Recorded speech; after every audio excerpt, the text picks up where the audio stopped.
Hello there and welcome to part 17 of What If Yuji had the anti-gravity system. The final battle begins in the storyline. Just how will this end? For that, continue watching. So without any further ado, let's get started. Sukuna looks down at his opponent with a smile, congratulating Gojo for being the strongest person he has fought against. Sukuna will never forget about the person named Gojo Satoru, as Gojo is split in half. Sukuna turns to the side, grinning at his new opponent, Kashimo Hajime. Kashimo fights against Sukuna, using his innate technique, Mythical Beast Amber, to push Sukuna to the brink with his speed and destructive nature. But Sukuna is not as damaged as he would have been in canon, as he can still use reverse curse technique, not having his cursed energy output significantly reduced by his fight with Gojo. Even after Kashimo fires off his signature attack, a discharge of lightning that's guaranteed to hit without the need for a domain, Sukuna tanks it and heals himself with reverse curse technique, saving his true form for someone else.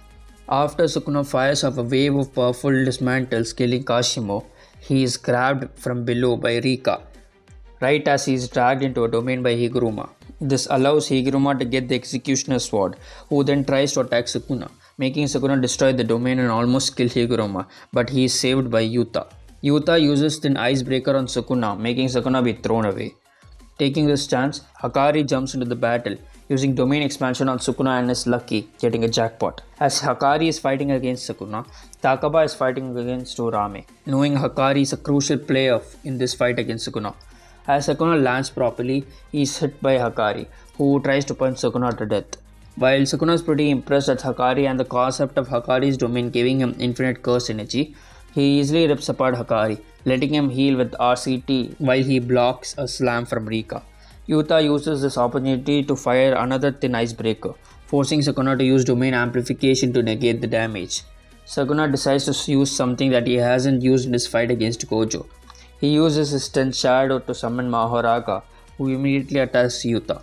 In his fight against Gojo, Sukuna used Mahoraga to adapt to Gojo's technique, but due to him already having a counter to infinity this time around, Sukuna didn't need Mahoraga to come out of the shadow.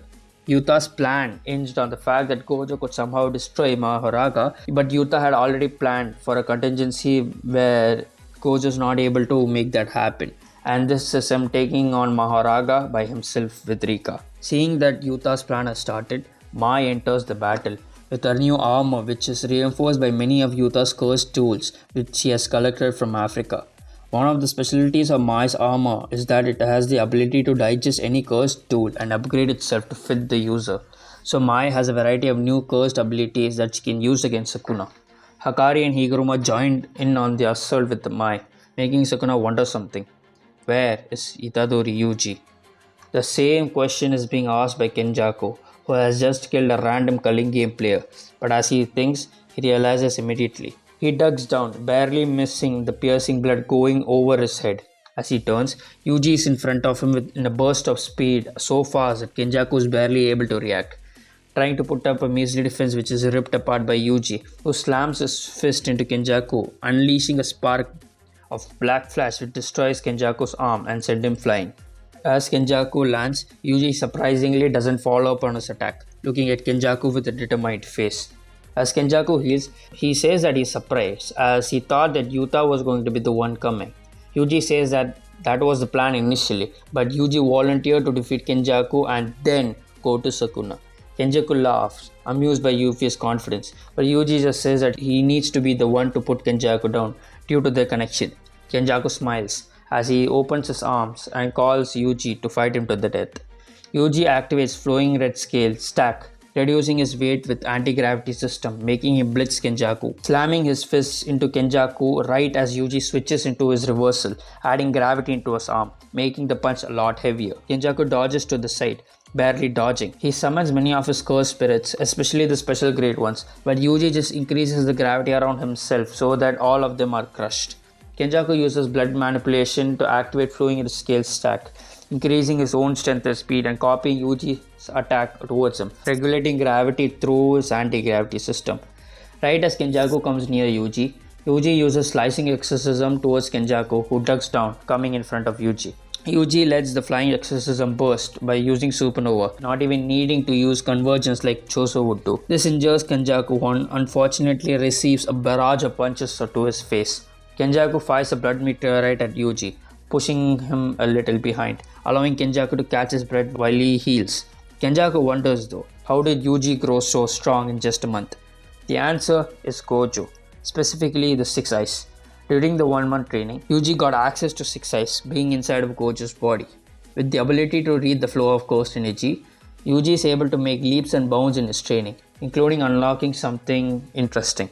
As Yuji continues his fight with Kenjaku, he negates Kenjaku's abilities by using domain amplification to reduce the damage of his attacks, while damaging Kenjaku by bypassing his durability through using Cleave. Yes, Yuji has unlocked Shrine during the 1 month time skip.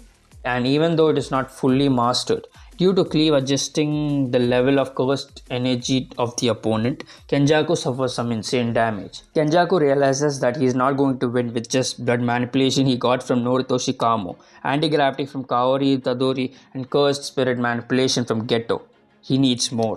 So Kenjaku takes a binding vow, where the restriction on his bane is removed to where he is able to use every single curse technique he has acquired over the years by being inside of different bodies, with the condition being that right after this fight, he cannot use any of his curse technique, including curse spirit manipulation, meaning he's gambling his entire plan on his fight, forcing Yuji on the defensive with various curse techniques. Curse techniques such as Infinity, which he stole from a member of the Gojo clan years before who had it.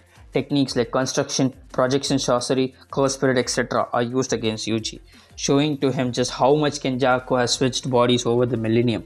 Yuji is able to defend himself though with domain amplification RCT, healing him while he is injured. He even tears his ears off, forcing him not to hear anything. Due to Kenjaku using so many curse techniques all at once, his curse energy output is lowering fast. Knowing this, Kenjaku bets everything on this last strike, opening his domain.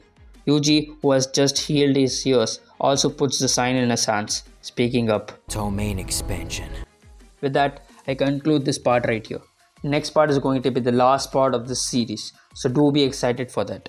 How will the story end? Will Yuji lose in this fight? Will Sukuna kill everyone before becoming the sole victor of the Culling Games? For that, continue watching. Thanks for watching. Until the next time, cha-cha.